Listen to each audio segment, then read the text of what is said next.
ভিডিওটির সম্পূর্ণ স্বত্বাধিকার কেবলমাত্র itbari.com এবং onlineschoolbd.blogspot.com এর। কোনরূপ এডিট, পরিবর্তন বা সংস্করণ সম্পূর্ণ নিষিদ্ধ এবং আইনত দণ্ডনীয় অপরাধ। ডিয়ার লার্নার্স, itbari এবং অনলাইন স্কুল বিডি এর তরফ থেকে আমি মোহাম্মদ আব্দুল কাদের এসইও শেখার পর্বগুলোতে আপনাদেরকে আবারও একবার আপনাদেরকে স্বাগত জানিয়ে শুরু করছি আমাদের আজকের টিউটোরিয়াল।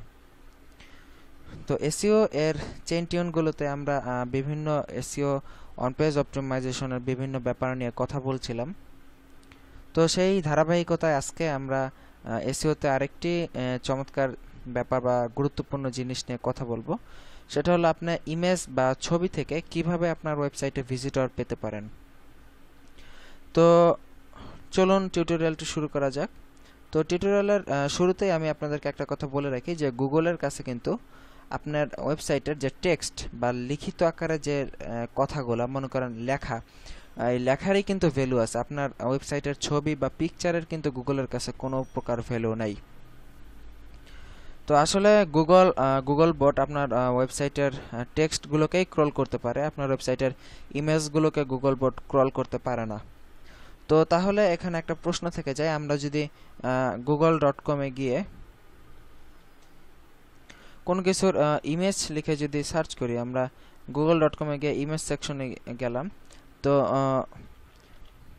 ইমেজ সেকশনে যাওয়ার পর আমরা যদি নেচার ওয়ালপেপার লিখে যদি গুগলে সার্চ করি, তো যেহেতু আমি আগেই বলেছি যে গুগলের কাছে আপনার ইমেজের কোনো ভ্যালু নাই, তাহলে এই যে নেচার ওয়ালপেপার লিখে সার্চ করলাম, তাহলে এখানে কিন্তু নেচার ব্যতীত অন্য কিছুর ওয়ালপেপার আমরা দেখছি না, শুধুমাত্র নেচারের ওয়ালপেপারে দেখতেছি। তো গুগল যেহেতু আমাদের ইমেজগুলো ক্রল করতে পারে না, তাহলে কিভাবে এই নেচার ইমেজগুলো গুগলে আসলো? তো এটার একটা যেটা কারণ সেটা হলো ইমেজ অল্টার ট্যাগ। তো এই ইমেজ অল্টার ট্যাগের কারণে কিন্তু গুগল এই যে আমরা পিকচারগুলো এখানে দেখতেছি সেটা যে নেচার রিলেটেড, সেটা কিন্তু জাস্ট এই ইমেজ অল্টার ট্যাগ ইউজ করার কারণেই কিন্তু গুগলের কাছে এসেছে। তো ব্যাপারটা আমি একটু ক্লিয়ার করি। তো যে কোনো ওয়েবসাইটে আপনার ইমেজ বা পিকচার বসাতে গেলে আপনার HTML এ কিছু কাজ করতে হয়। যেমন HTML আপনার ইমেজের লোকেশন, এখানে দেখুন HTML একটা কোড, এই যে কোডটা আপনারা দেখতে পাচ্ছেন সেটা হলো HTML এ যে ইমেজ আপনি বসাতে গেলে যে কিভাবে ইমেজ বসাবেন, সেই HTML কোডটা হলো এটাই, ব্লকের অংশ আপনারা যা দেখতে পাচ্ছেন। তো শুরুতে এই ইমেজ HTML কোডে এই লোকেশনের জায়গায় আপনার ইমেজের বা পিকচারের যে লোকেশন সেটা এখানে দিতে হয়। আপনি এখানে চাইলে ইন্টারনেট থেকে কোনো লোকেশন থেকে যদি এখানে কপি করে দেন কোনো URL, তাহলে সেই ইমেজটা আপনার ওয়েবসাইটে শো করবে। তো এরপরে এই যে অল্টার যে অপশনটা আমরা দেখতে পাচ্ছি, অল্টার টেক্সট, এই অল্টার টেক্সট অংশটুকুতে আপনি আপনার ইমেজের বা ছবির একটা বর্ণনা দিবেন। তো এই বর্ণনাটা কিন্তু আপনার ভিজিটর দেখতে পাবে না, এটা আপনার HTML এর অপশনের মধ্যে হাইড বা লুকানো অবস্থায় থাকবে। তো সার্চ ইঞ্জিন যখন আপনার সাইটকে ক্রল করবে, তখন সে এই অল্টার টেক্সটের এই বর্ণনাটাই দেখবে মূলত। তো এই বর্ণনাটা দেখেই আপনার এই ছবিটি কি সম্পর্কিত সেটা গুগল ধরে নেবে এবং এটাই আপনার সার্চ রেজাল্টে শো করবে। তো এখানে এই যে আমরা টাইটেল অপশনটি দেখতে পাচ্ছি, এটা হলো আপনার ইমেজের টাইটেল। তো এটা কীরকমভাবে কাজ করে, আমরা ধরুন নোটপ্যাড প্লাস প্লাসে এখানে একটা ইমেজের কোড দিয়েছি। তো এটা আসলে HTML দিয়ে সাইট ডিজাইনের একটা ব্যাপার। যেহেতু আপনারা এসইও শিখতেছেন নতুন, হয়তো আপনারা এই ব্যাপারটা বুঝতেছেন না। তো যাই হোক, পরবর্তীতে যখন আমরা ইনশাল্লাহ ওয়েবসাইট ডিজাইনের উপর টিউটোরিয়াল বের করব, তখন আপনারা অবশ্যই এই HTML এর ব্যাপারগুলো তখন বিস্তারিতভাবে আমরা বুঝিয়ে দেব। তো আজকে জাস্ট আমরা ইমেজ অল্টার ট্যাগ নিয়ে হালকা একটু আলোচনা করতেছি। দেখুন SRC-তে আমাদের কম্পিউটারে ইমেজ ফোল্ডার থেকে bg.jpg নামে একটা ইমেজের লোকেশন আমরা এখানে দেখিয়ে দিয়েছি। এরপরে অল্টার ট্যাগে itbari.com লোগো। তো আসলে এটা আমরা এটা ফায়ারফক্সে কীরকম সেটা আমরা এই যে এখানে দেখি। আসলে এই লোগোটা আমরা এই যে কোডটা দেখতে পাচ্ছি, এই যে ফুল কোডটা, এই কোডটা মূলত এই লোগোটার জন্য এই কোডটা লিখতে হয়েছে, এই যে এই ইমেজের এই কোডটা।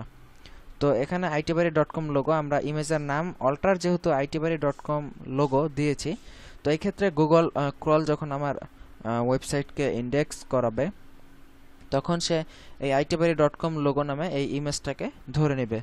তো পরবর্তীতে যদি কেউ গুগল itbari.com লোগো দিয়ে সার্চ করে, তাহলে কিন্তু আমাদের এই itbari.com এর যে লোগোটা এখানে আছে সেটা কিন্তু গুগল আপনারা পাবেন।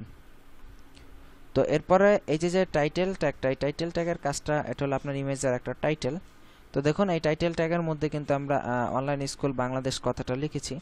তো এটার কারণে আমরা যদি ইমেজের উপর মাউসের কার্সার রাখি তাহলে দেখুন নিচের দিকে একটি বক্স আকারে চারকোনা বক্সের মধ্যে অনলাইন স্কুল বাংলাদেশ এই কথাটা এখানে লেখা হচ্ছে। আমরা যদি এখানে আরেকটু যোগ করে দেই অ্যান্ড আইটি বাড়ি, তো তাহলে কিন্তু আপনারা দেখতে পাবেন যে এর উপর মাউসের কার্সার রাখলে চারকোনা বক্সে online school BD, online school Bangladesh and IT বাড়ি এই কথাটি লেখা উঠতেছে। তো এটা কিন্তু মূলত ইমেজ অল্টারনেট টেক্সটের কাজ। তো সেই জন্য আমরা ধরুন এই যে তো আমাদের আরেকটা প্রশ্ন আপনাদের মনে জাগতে পারে যে ইমেজকে যে আমরা অল্টারনেট টেক্সট দ্বারা অল্টার করালাম, তো তাতে আমাদের লাভ কি? সার্চ ইঞ্জিনে যদি আমাদের ইমেজ আসেই বা তাতেও আমাদের লাভ কি? তো এতে কিন্তু একটা বিশাল লাভ আছে। যেমন আমরা যদি এই ইমেজে ক্লিক করি,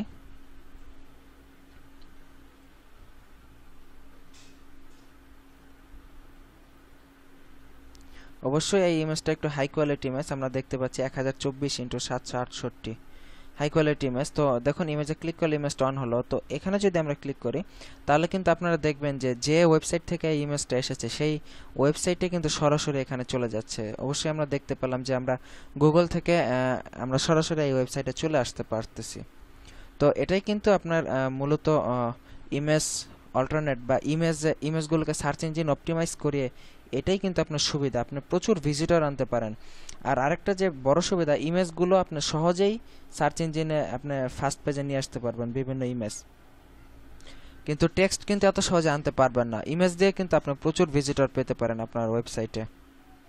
দেখুন এটি একটি ফ্রি ব্লগ সাইট, দেখুন ফ্রি অ্যানিমেশন ওয়ালপেপার, এটার লেকচারিং কিন্তু মোটামুটি ভালো, 9,95,000। তো দেখুন এই যে দেখুন এই ইমেজের উপর আমরা মাউসের কার্সার রাখলে ন্যাচার ওয়ালপেপার দেখতে পাচ্ছি। এটা কিন্তু ওনার টাইটেল, এই কারণে কিন্তু এটা আমরা দেখতে পেলাম। তো এখানে উনি এই ইমেজগুলো নেচার সংক্রান্ত বিষয় নিয়ে অল্টার করিয়েছেন, এই কারণে কিন্তু আমরা এরকম দেখতে পেলাম। তো এখানে আরেকটা ব্যাপার আপনারা লক্ষ্য করবেন, আপনার ছবির যে নামটা, আপনার ইমেজের যে নামটা, সেই নামটাও আপনি চেষ্টা করবেন আপনার ইমেজের যে কিওয়ার্ড, ধরুন আপনি বডি বিল্ডিং সম্পর্কিত একটা ইমেজ আপনার সাইটে পোস্ট করবেন, তো সেই ইমেজের নেমটাও কিন্তু আপনি চেষ্টা করবেন বডি বিল্ডিং এই নাম দেওয়ার।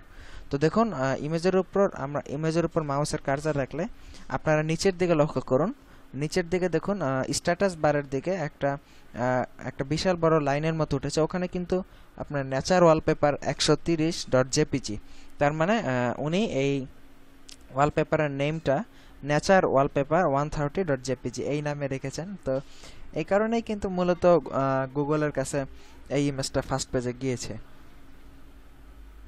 তো এটাই কিন্তু মূলত ইমেজ অল্টার ট্যাগ এবং ইমেজ টাইটেল এর ব্যবহার। তো ইমেজের নামও এক্ষেত্রে একটি বড় গুরুত্বপূর্ণ ভূমিকা পালন করে থাকে। তো এক্ষেত্রে যদি আমরা ইসলামিক ফটো লিখে সার্চ করি তাহলে কিন্তু আমরা ইসলামিক রিলেটেড ফটোগুলাই পাবো। এটাতে আমরা যদি ক্লিক করি তাহলে দেখুন এই ইমেজটা আমরা দেখতে পেলাম। এই ইমেজে ক্লিক করলে কিন্তু আমরা সরাসরি ওনার যে ওয়েবসাইট ইমেজের, সেই ওয়েবসাইটে কিন্তু সরাসরি আলটিমেটলি আমরা চলে গেলাম। এই যে এই ইমেজটি, এই ওয়েবসাইট থেকে এই ইমেজটি গুগলে পেয়েছে। তো এই একটা ইমেজ পাওয়ার মাধ্যমে কিন্তু সে একজন ভিজিটর সহজে পেয়ে গেল তার ওয়েবসাইটে। তো এইভাবে আমরা চেষ্টা করব ইমেজ অল্টার ট্যাগ বা ইমেজ টাইটেল ট্যাগ দিয়ে এবং আমাদের ওয়েবসাইটে ব্যবহৃত ছবিগুলোর নাম দিয়ে আপনি কিভাবে করতে পারেন বা সার্চ ইঞ্জিন থেকে আপনার সার্চ ইঞ্জিন থেকে ভিজিটর নিয়ে আসতে পারেন আপনার সাইটে, সেই ব্যাপারগুলো আমরা বুঝতে পারবো। তো আশা করি ইমেজ অল্টার ট্যাগের গুরুত্ব এবং এটা কিভাবে ইউজ করতে হয় সেটা সম্পর্কে আমি আপনাদেরকে বুঝাতে পেরেছি, আমি যথাসম্ভব আশা রাখতে পারি। তো ভালো থাকবেন সবাই। এই সম্পর্কে যদি আপনাদের কোনো আইডিয়া, প্রশ্ন বা মতামত থাকে অবশ্যই আমাদেরকে জানাবেন। আর আমাদের পরবর্তী টিউটোরিয়াল বা এই টিউটোরিয়াল সম্পর্কিত কোনো মতামত জানাতে অবশ্যই আমাদের ওয়েবসাইট আপনারা স্ক্রিনে দেখতে পাচ্ছেন, ভিজিট করবেন। তো সবাই ভালো থাকুন, সুস্থ থাকুন। এই প্রত্যাশা আজকের মতো টিউটোরিয়াল থেকে আমি এখানেই বিদায় নিচ্ছি। আল্লাহ হাফেজ।